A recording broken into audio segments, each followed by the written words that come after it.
Oke, jadi kali ini kita akan coba untuk install CloudWatch Agent beserta dengan CloudWatch parameternya dan lain-lain tapi via SSM. Dan caranya sebenarnya cukup simpel dan gue juga coba bikin secepat mungkin dan semudah mungkin ya.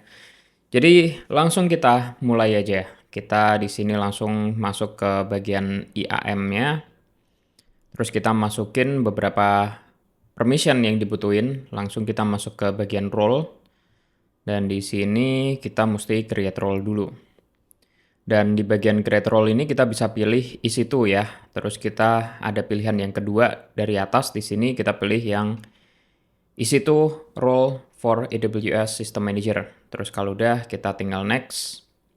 Terus next. Nah, terus untuk bagian namanya, untuk mempermudah kita bisa pakai namanya RDSSM gitu misalkan.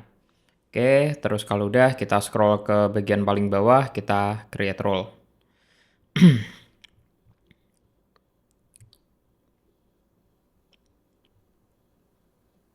Oh, already exist ya. Oke, coba kita lihat dulu sebelumnya.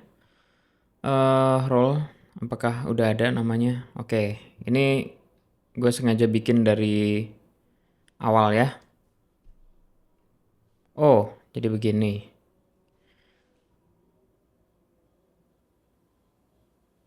Oke, sebenarnya udah masuk juga, tapi ya nggak apa-apa, kita lanjutin aja ya. Artinya dia emang udah kebikin. Nah, sekarang kita tambah satu permission lagi yang namanya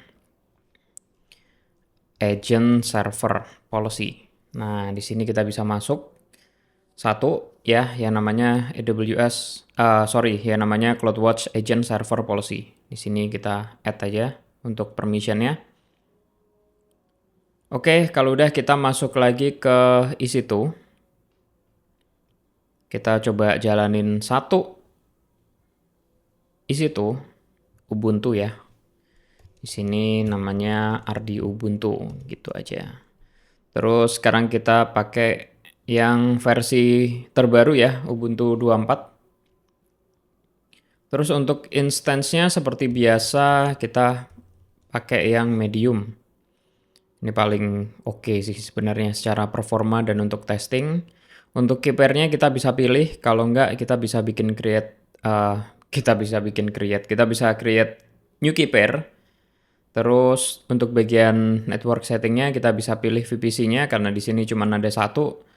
Terus untuk subnetnya kita bisa pilih yang public aja. Ini karena cuman testing ya. Terus selanjutnya di sini kita bisa coba pakai RDSSH ya, karena kebutuhan kita juga kebetulan cuman SSH doang. Tapi kalau enggak kita juga bisa bikin baru di sini ya. Tinggal bikin apa gitu ya. Nah, terus ini kalau udah kita bikin yang RDSSH namanya kebetulan, terus ya untuk storage-nya ini bisa kita pakai berapa, pokoknya di atas 10 giga. Nah, terus selanjutnya di bagian instance profile-nya di sini kita bisa pilih yang RDSSM tadi. Oke. Terus kalau udah kita launch instance.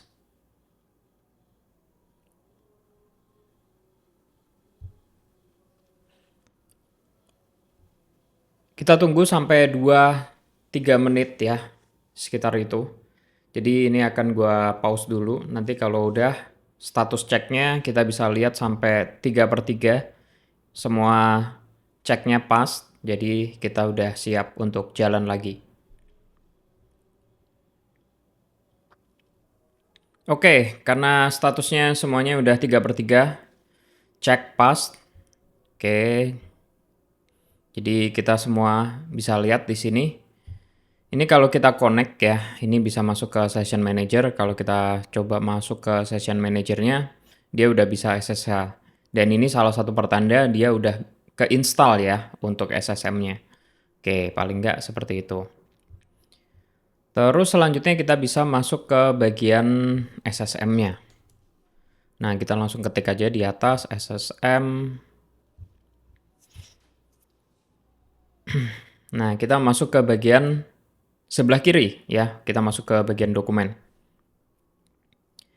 Terus kita coba cari yang ada kata-kata configure. Oke, configure AWS package. Nah, kita pilih yang ini. Oh iya, ini juga bisa di bookmark ya, bisa masuk ke bagian favorit nanti supaya lebih mudah mencarinya gitu ya. Nah, di sini kita bisa pilih, terus kita bisa execute run command. Oke, kalau kita lihat di sini ada action, ada installation type ya, terus ada name, dan name ini diperlukan untuk info sebenarnya. Jadi package apa sih yang mau diinstal? Nah, kira-kira kayak gitu. Nah, untuk informasi ini bisa kita dapat di mana? Ada banyak sebenarnya. Yang pertama kita bisa lihat dari description. Oke. Misalkan kita mau install apa sih tadi ceritanya? CloudWatch Agent ya. Kita juga bisa copy aja dari sini terus kita masukin ke sini. Kayak gitu. Nah, terus untuk cara yang lain lagi kita bisa masuk ke bagian distributor ya. Kita bikin tab baru di sini. Terus kalau kita lihat di sini ada Amazon, misalkan Amazon apa tadi ya? Configure. Oke, sorry. Amazon CloudWatch Agent ya. Itu ada di sini sebenarnya posisinya. Terus kalau kita mau ngecek juga untuk informasinya itu juga udah ada di sini. Nah, jadi untuk apapun yang kita lihat di sini ya, untuk package-nya yang mau diinstal apa, kita bisa lihat dari sini, dari distributor ya. Terus kita pilih package-nya apa, gitu kan. Nah, sesimpel itu sebenarnya. Nah, terus selanjutnya kita bisa pilih instance-nya apa. Karena kebetulan di sini cuma ada satu, kita nggak usah pakai yang instance text. Tapi kita di sini pakai yang choose instance manually. Oke, terus untuk bagian komennya di sini pakai rdih ya, simpelnya begini aja. Oke, terus selanjutnya untuk bagian output option, nah ini kita nggak perlu pakai S3 ya. Kalau mau dicatat juga nggak apa-apa, catat di S3 gitu ya. Tapi kalau nggak, ya nggak apa-apa juga. Terus kita langsung coba run. Oke, ini biasanya cepet ya kalau untuk nginstal ini. Kita coba lihat, ini harusnya cepet banget. Nah, ini juga udah sukses. Oke, untuk cara ngeceknya kita bisa masuk ke bagian connect, tapi kalau lewat session manager rasanya agak sulit gitu ya, karena nggak ada fitur autocomplete-nya. Jadi di sini gue pakai instance connect. Ini salah satu cara juga untuk masuk ke SSH lewat dashboard AWS, lewat konsol. Nah, kita bisa langsung masuk ke sini. Nah, oke, kita masuk dulu ke cd opt AWS. Nah, di sini udah ada CloudWatch Agent ya. Nah, kalau kita masuk ke CloudWatch Agent-nya, nah di sini ada settingannya. Kalau misalkan kita mau masuk ke bin, ini juga bisa. Kita tinggal lihat ini dia jalannya pakai apa gitu ya. Terus selanjutnya untuk parameternya itu nanti tempatnya akan kita taruh di etc. Tapi kalau kita masuk ke etc ini belum ada apa-apanya. Oke. Jadi ini baru yang umum-umum lah di sini, karena kita juga belum punya parameternya apa gitu ya. Tapi kalau kita lihat apakah udah berhasil keinstall di sini, dan jawabannya adalah yes, udah keinstall. Oke, buktinya apa? Buktinya dari ini udah ada gitu ya, folder ini udah ada. Jadi itu pertanda kalau udah diinstal si CloudWatch Agent-nya. Oke, jadi fungsinya apa sih untuk di parameter gitu ya? Nah, jadi parameter itu salah satu fungsinya adalah kita bisa bikin metrik untuk ngeliat memori gitu misalkan. Karena pada dasarnya dari sisi AWS sendiri dia nggak menyediakan monitoring untuk memorinya. Jadi paling gampang kita bisa pakai CloudWatch Agent terus kita bisa bikin template-nya. Nah, template itu disimpan dalam value yang berbentuk JSON. Kayak gitu. Tempatnya di mana? Nah, tempatnya adalah pada umumnya itu tempatnya di sini. Di CloudWatch Agent ini di sini, di bagian etc. Wis. Nah, di bagian sini. Kalau kita lihat nanti dia akan bertambah ya, karena sekarang itu case-nya di sini cuma ada 2 ya. Ada common sama common config toml sama Amazon CloudWatch Agent.d ya. Tapi ini kita lihat, nanti kita install gimana caranya. Nah, tapi ada beberapa nih yang mesti diketahui gitu ya. Yang pertama, kita bisa bikin template-nya langsung di dalam sini. Sorry, langsung di dalam si folder etc ini, atau kita bisa masukin via parameter store. Oke, kita coba masuk ke parameter store. Parameter store itu di bawah. Oke. Nah, kita bisa create parameter dulu di sini. Parameternya apa? Namanya paling gampang rd memory Linux gitu misalkan. Sesimpel ini aja. Ini untuk description-nya memory Linux. Oke. Terus selanjutnya ini string, tipenya string biasa. Nah, untuk parameternya di sini kita copas dulu ya dari contekan. Oke, kita masukin dulu contekannya. Dan di sini kita mau lihat apa nih? Yang pertama kita masukin disk, karena kita mau lihat disk gitu misalkan. Nah, terus selanjutnya kita mau masukin memori juga. Oke. Jadi kira-kira 2 itu aja yang kita butuhin. Nah, keuntungannya apa kita pakai parameter store? Jadi kalau misalkan kita punya template semacam ini, kita nggak perlu masuk ke dalam servernya terus kita ubah-ubah gitu ya. Jadi sesimpel kita tinggal masukin aja ke parameter store, nanti perubahannya apa di sini, terus kita bisa run gitu. Tanpa kita mesti masuk ke server. Nah, itulah keuntungannya sebenarnya. Nanti mungkin untuk lebih jelasnya gue akan tunjukin ya gimana caranya gitu. Oke, terus kita coba create parameter. Di sini kebetulan juga cuman ada 1. Oke lah, seperti itu. Terus kita masuk lagi ke bagian run command ya tadi ya. Kita masuk ke run command. Nah, di sini kita bisa run command, terus kita bisa pilih namanya apa gitu ya. Di sini namanya manage agent. Nah, sebenarnya kita mau pakai yang ini. Ini bisa kita pilih langsung gitu ya dari sini, atau kita juga bisa masuk lewat dokumen juga. Sebenarnya caranya sama.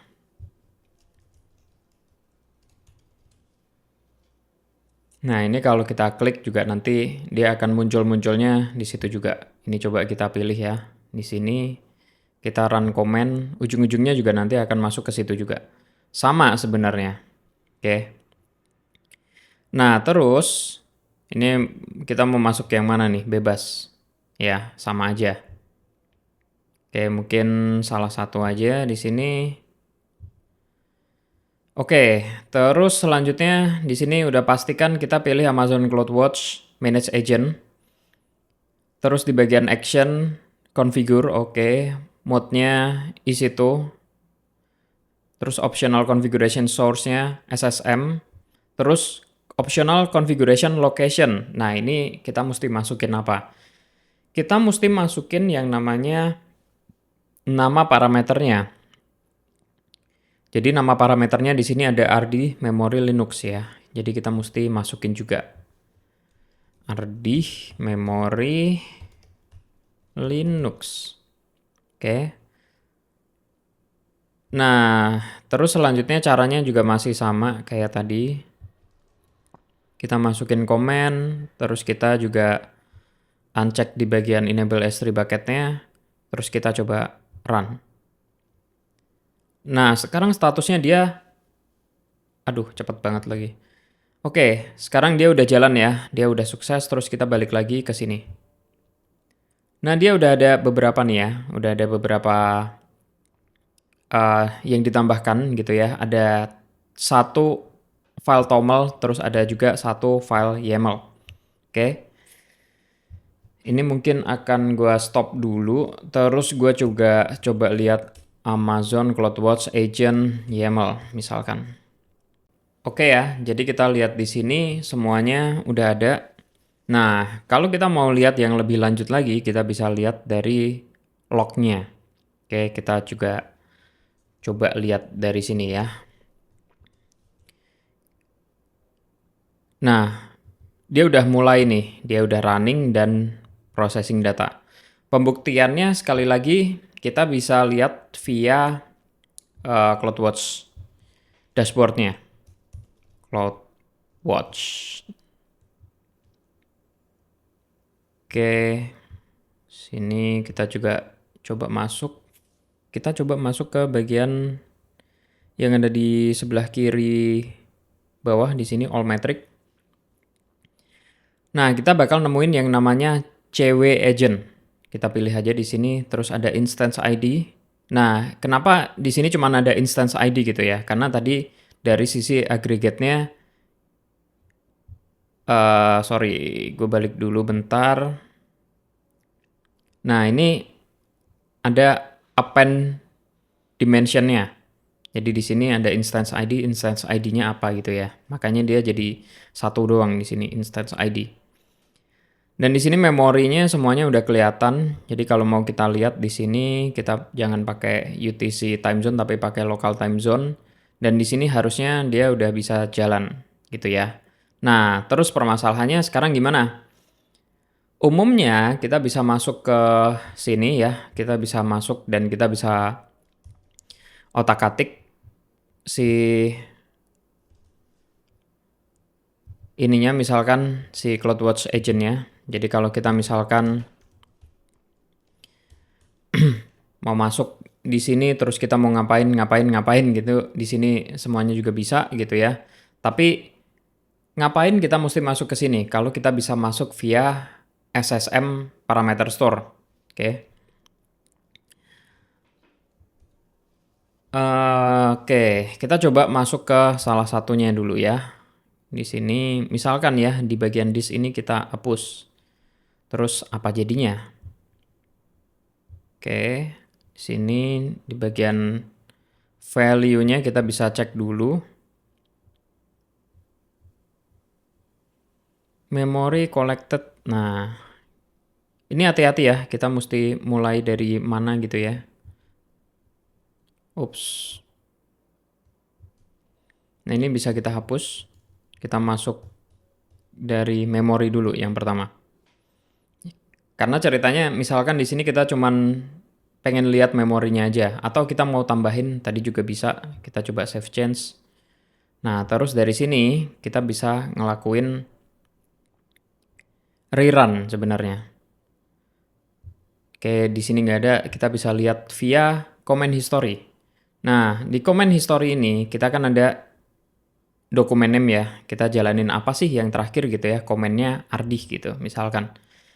Sebenarnya kita bisa lihat yang lebih jelas lagi via komen ini ya. Kalau kita tadi masukinnya lebih jelas gitu namanya. Tapi kalau nggak pun, oke, kita bisa masukin di sini terus kita bisa rerun. Nah, ini udah mulai jalan, in progress. Nah, ini sukses. Oke, terus kita coba masuk lagi ke bagian all metrics-nya ya tadi. Dan sekarang kita coba masuk ke logs-nya ya, yang tadi ya. Oke, udah di-trigger juga. Dan selanjutnya kita bisa cek di bagian sini ya. Mungkin nggak langsung keluar, tapi begitulah idenya. Jadi kalau misalkan kita mau ngerubah-ngerubah dari sisi template-nya, kita bisa langsung ubah lewat parameter store tanpa kita mesti masuk ke dalam servernya masing-masing, terus ngedit satu-satu. Nah, itu cara yang menyulitkan menurut gue. Nah, kira-kira seperti itu caranya. Jadi untuk otak-atik ya kita bisa coba macam-macam gitu ya. Dan kita nanti bisa tes, silahkan dites. Seperti itu aja, mungkin semoga membantu. Thank you.